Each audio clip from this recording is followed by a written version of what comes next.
Salve discipuli, salve omnes, and welcome again to another episode of Latin in Layman's. Got to make sure that we're all set up here accordingly, and we are because I got some more words for you guys today. But before we get into these words, I want to shout out Spotify, Apple Podcast, wherever you find your podcast or wherever you do your podcasting. You can find me where I do all this stuff in a longer format, Latin in Layman's, a Rhetoric Revolution. I want you guys to start holding me accountable more so because I'm sick of hearing myself say, a lot.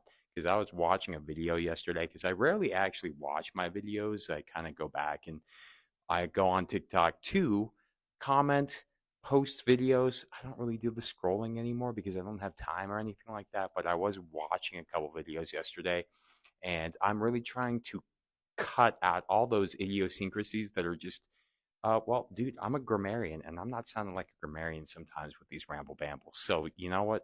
Hold me accountable a little bit more. I'm trying my best here, and I know that sometimes we can always be a little bit better. So, thanks again for y'all tuning on in as per the usual. These videos tend to be pretty long sometimes because I've realized that I like to do ramble bambles, and then I'll say, but before I get into that, and then I say again, but before I get into that, and so it's like I'm just like going. I have a lot of things to say, and I hope that you guys actually appreciate it and that you guys aren't getting annoyed by it by any means or anything like that. But thank you always and forever for being here because you guys rock. I love you all, and I always will love you all. And I love that you're just you're smart people. I was talking to my brother about you guys and just like how he really appreciates. And now I've got a lot of people from my uh, page popping on over to his, and he's a smart guy too. If you guys haven't checked out my brother's like new TikTok, he's just been doing this for the lols now because he has a little bit more time since he's not teaching. He's, as I like to say, fun employed right now. Um, and he's just doing this right now, and I wish that I could edit my videos like he did, but I just don't put time into like that kind of stuff because you guys know me. I teach straight. I get to my planning period, which is at the end of the day, and this is where I do all that stuff because I just think of a prefix, affix, suffix, throw it up on the board with a bunch of other words associated with, and then yeah, I give you the knowledge. So what I did today is I picked the word hyper. Hyper, which means excessive, over or high or above, that like for instance, hyperthermia, the antithetical to hypothermia. So let's get into it now without too much of a ramble bamble. Hyperglycemia. Hyper, high, glyceme, coming from the Greek glykys. It's spelled Glykys, I believe. It's pretty weird looking, but it's where we get later translating into glucose, which then translates into what, y'all? AKA sugar, right? We have different forms of sugar. We have fructose, right? Fruit sugar. That's one that tends to be more metabolized by the liver before versus glucose that is just very rapidly metabolized. And oh yeah, I just realized, on this day a year ago, I did one on metabolism, meta meaning beyond and or change and or whatever in that case, and then bolism, well, to throw essentially, because it's also where if I do a little bit of a skip, we go to, well, actually not a skip, hyperbole. Hyperbole is a literary strategy, though. It has nothing to do with being anabolic or can't miss that anabolic window, you guys. God, I swear to God, if anybody actually believes in the anabolic window still, um, you guys need to stop. Just going to say that there. That's some typical bro science that needs to be left. Hyperbole, however, is a literary device, like I said. Hyper meaning high, bol coming from bolic, which comes from the root balin, which means to throw. So hyperbole means an excessive throwing of, and in this case, words, right? Because what is an hyperbole? It's just an exaggeration. If you say an over exaggeration, you're just being redundant because an exaggeration extra means already beyond. So don't say over exaggerating because you're just reiterating something and you're making a superlative even more superlative than it actually is, I guess, in a way. I don't know. Hyperplasia, however, though, this one is the development of more tissue, new tissue, high development of tissue. This can be in reference to or the forming of. And so you can have hyperplasia with musculature. You can have hyperplasia with fat tissue. You can have hyperplasia with other sorts of tissues within the body, bone as well, because those are where we get kind of like bone spurs from and stuff like that as well. So if you didn't know, now you know. Hyperon. Hyperon is actually in physics. I know this, not super. I remember somebody actually asked me about this when I did hyper a long time ago. This was actually like last year. I remember he commented in the questions. He was like, "How about hyperon?"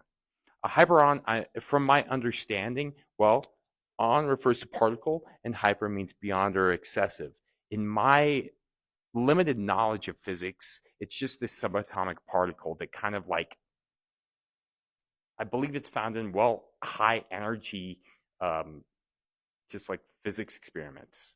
That's my, if you know more, comment it below, teach me something new, because that's my knowledge from sussing it out through the etymology.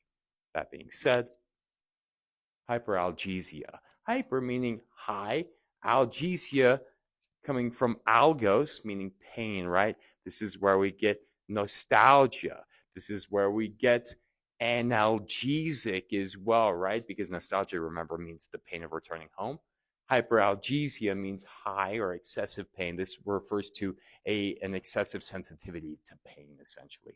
Maybe you are this kind of person. But if you want to get rid of some pain, don't you take something like an analgesic, and meaning without, agesic or algesic, rather, referring to pain? That's what an analgesic is. If you didn't know, now you know. That's going to be one of my new catchphrases. I've always wanted that to be actually one of my catchphrases. So that being said, ramble bamble, and hopefully hope you learn something new.